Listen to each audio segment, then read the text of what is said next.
আমরা তো বড় লোক মানুষ আগে টিয়া পয়সা বেশি ছোট পোলা ভান আছে ওর দিয়ে আমরা 20-30 হাজার টাকা দেয় টিকিট কি করতাম ঠিকই কইছ আয় চল যাই ওদিকে আমার বন্ধুরা আড্ডা দিতেছে যাই কথা টথা বলি গিয়া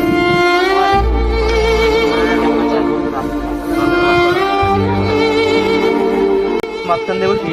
তুই তো গরিব দিন মানুষ তোর নেবো আমরা একটু বড় লোক মানুষ আর তুই তোরা দিন কামাই করে দিন খাস নিচা বল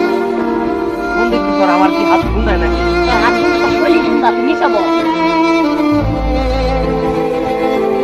তোরা বন্ধু আমার দেওয়া করতে পারলি আমার তো খুব কষ্ট লাগতেছে আমরা তো আগে এক হাতেই চলছি আজকে আমার বাপ গরিব হইলে তোরা এইভাবেই চলছি তো দায় নিয়ে যা তুই যা